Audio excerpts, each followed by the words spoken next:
Hello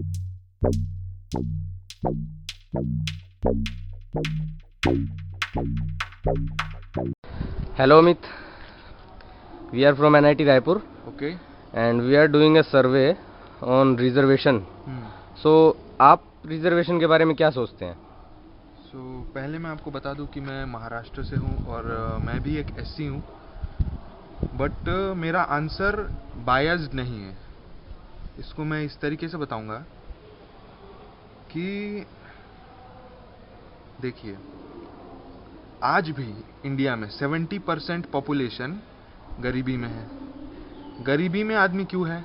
क्योंकि education नहीं पहुंच पा रहा है, और क्योंकि रिजर्वेशन से उन लोगों को, एक आध भी लोगों को अगर अच्छे पोजीशन में आने का मौका मिल जाता है तो धीरे धीरे उनकी कम्युनिटी भी वो चीज करना चालू कर देती है जो एक लड़के ने इनिशिएटिव लेके कर दिया। फॉर एग्जाम्पल, मेरा एक दोस्त है, वो अपनी कम्युनिटी से अकेला लड़का है जो बीटेक की डिग्री कर रहा है, और उसका छोटा भाई मजदूरी करता है, उसके पिताजी मजदूरी करते हैं, उसकी माताजी मजदूरी करती है। तो अब जब ये बीटेक करके लड़का जब पैसे कमाने घर ले जाएगा, जब इज्जत ले जाएगा, स्टेटस ले जाएगा, और जब उसने देखा कि एजुकेशन से क्या क्या हो रहा है उसके साथ में, तो वो अपने बेटे और बेटी को भी कभी छोड़ने नहीं देगा एजुकेशन, क्योंकि वो जानता है कि आगे जाके कुछ ना कुछ तो सही हो ही जाएगा। और अब एक बार अगर इसका सही हो गया, इसका पेशेंस लेके उसको डेमोक्रेसी नहीं बोल सकते, क्योंकि laws is for the people. और अगर आप बोल लोगे कि यार मैं जनरल हूं और मेरे को ये नुकसान हो गया, तो आप ये चीज उस पॉइंट पे भूल गए कि 70 लाख लोग अब भी उसी पोजीशन में रह चुके हैं जिनको यार 60 ईयर्स से हम बढ़ा नहीं पाए, और तुम अभी भी खुद ही के बारे में सोचो, तो तुम डेमोक्रेसी नहीं बोल पाओगे फिर खुद को। That will be selfishness, you will not even know it, and it will be selfishness. So I think that आप एक ब्रॉड तरीके से सोचें और आप देखें कि इस लॉस से बेनिफिट्स ज्यादा लोगों तक पहुंचेंगे। और अगर हर आदमी खुद को अच्छा आदमी मानता है और वो चाहता है कि वो दूसरों का बेनिफिट करे, तो मैं एक रिक्वेस्ट करूंगा कि जिन लोगों को लगता है कि उनके साथ इनजस्टिस हो रही है, please bear for it just for few years, ताकि उन लोगों का भी फायदा हो जाए। और फिर आपकी सैक्रिफाइस के से आप कुछ भी बोल लो, इट विल बिल्ड इंडिया। भले ही आपको लगे कि उसका आपका नुकसान हो गया, अरे बहुत से लोगों ने बहुत सारे सैक्रिफाइसेस कर दिए, आप तो एक अनसंग हीरो बन जाओगे, और it will be a great thing. And that's my answer for this. Thank you.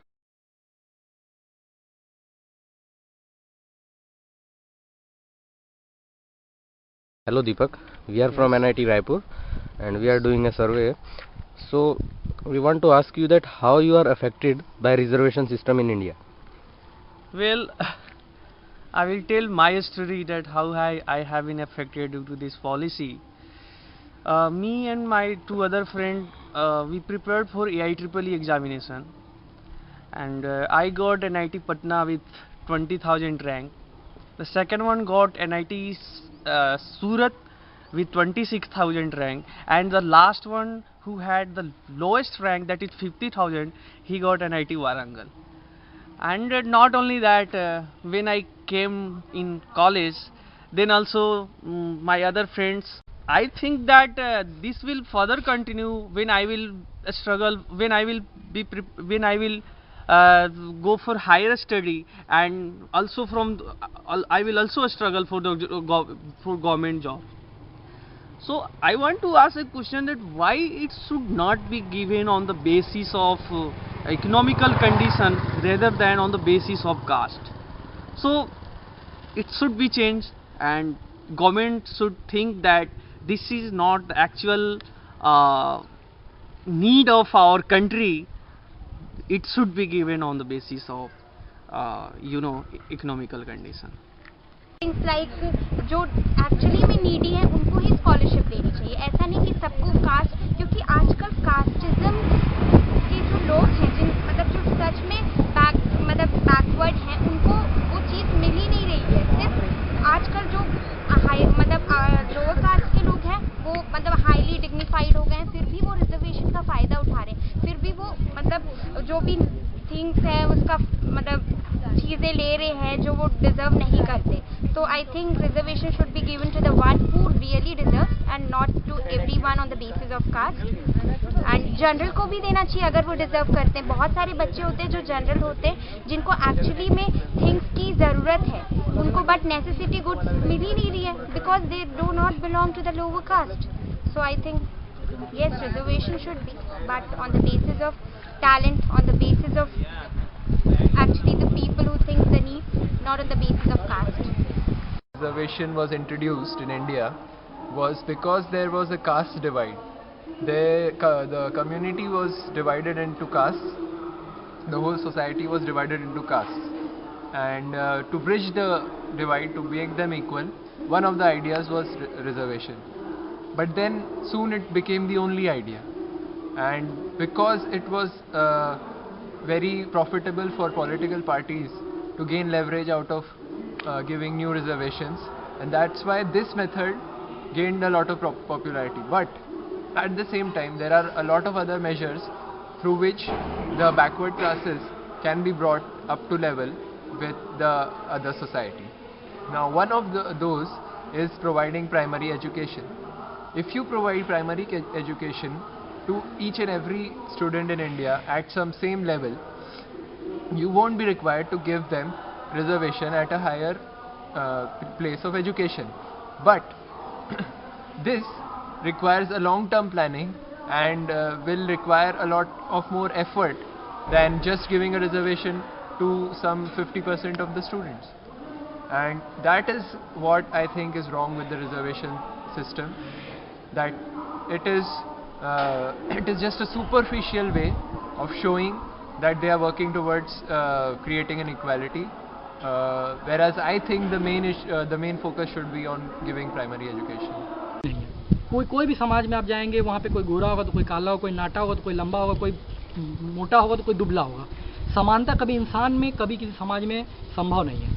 समानता आपको अगर लाना है तो आप उसके अंदर की क्वालिटी पे ला सकते हैं. तो उन्होंने कहा कि जन्म के आधार पे जो अंतर कर दिया जाता है किसी के, मतलब ये जन्म के आधार पे बोल दिया जाता है कि हाँ तुम इस कास्ट में हो तो यही काम करो, ये गलत है. आप जन्म के आधार पे किसी के ऑक्यूपेशन को डिसाइड नहीं कर सकते, क्योंकि ऑक्यूपेशन आपकी क्वालिटी को दिखाता है. तो उनका ये मकसद था और उस मकसद से उन्होंने रिजर्वेशन को लाया, और रिजर्वेशन आया और स्टार्टिंग के टाइम पे काफ़ी सक्सेसफुल रहा, बहुत लोगों ने इसका फ़ायदा उठाया. लेकिन आज के सिनेरियो के हिसाब से वो बिल्कुल बदल चुका है.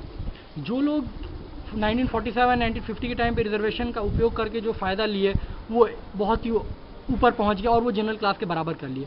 आज वो लोग जनरल से कोई कमी नहीं है उनमें, लेकिन फिर भी आज की डेट में सरकार उन्हें फिर से रिजर्वेशन दे रही है. और उनके पास काफ़ी पैसा भी है, हर तरफ से वो लोग आगे बढ़ चुके हैं और जनरल के बराबर हो चुके हैं. और एक तरफ देखा जाए कि जनरल कैटेगरी जो 1947 के समय, जो आज़ादी के समय जब रिजर्वेशन आया, उस समय उनकी जो स्थिति थी, बहुत जनरल कैटेगरी के लोग हैं जो उससे बहुत नीचे उतर चुके हैं. कोई भी रीज़न हो सकता है, वो रीज़न मैं नहीं जानता, तो उससे उतर चुके हैं. तो उन्हें एक सपोर्ट की ज़रूरत है, लेकिन उन्हें कोई सपोर्ट नहीं कर रहा है. ना तो इकोनॉमिकली कोई सपोर्ट कर रहा है, ना तो कोई मार्क्स या समथिंग कोई भी एंट्रेंस के बेसिस पे सपोर्ट हो रहा है. तो हमें आज के सिनेरियो के हिसाब से रिजर्वेशन के कंसेप्ट को बदलना चाहिए. मेरे हिसाब से रिजर्वेशन इनकम बेसिस पे होना चाहिए, इनकम प्लस और भी दूसरे मैटर सोचने चाहिए. मुझे तो सिर्फ लगता है इनकम बेसिस पे होना चाहिए, क्योंकि इनकम ही एक स्टैंडर्ड है और उसी के बेसिस पे आप जनरल SC ST को एक हॉरिजॉन्टल डायरेक्शन में आप डिफरेंस कर सकते हैं. हॉरिजॉन्टल में करेंगे तो जो नीचे आएगा वो उस पे आ जाएगा, चाहे वो भले जनरल हो, SC हो, ST हो, बिलो उसके आ जाएगा उस इनकम लेवल के, एक उसके ऊपर आएगा. और आप डिफरेंट स्टेजेस बना सकते हैं कि हाँ इतने ऊपर वाले को बिल्कुल नहीं मिलेगा, इतने से इतने बीच वालों को इतना परसेंट, इतने से इतने बीच वालों को इतना परसेंट. तो इस बेसिस पे हमको लगता है कि रिजर्वेशन होना चाहिए और बिल्कुल चेंज कर. So we want to know what are your views about reservation system in India? Yeah, the reservation system mainly came from the caste system. Actually, the caste system in the ancient days, the caste system is nothing but the occupation in which they are used to do. Like the farmer or the person who is doing the agriculture, and the blacksmith who is become that blacksmith, and a carpenter like that. And due to their occupations, they'll earn some low incomes, and that became their that became their occupation with low incomes. So the Ambedkar had decided that they are at a low level stage, and they must grow, they must develop. So he created a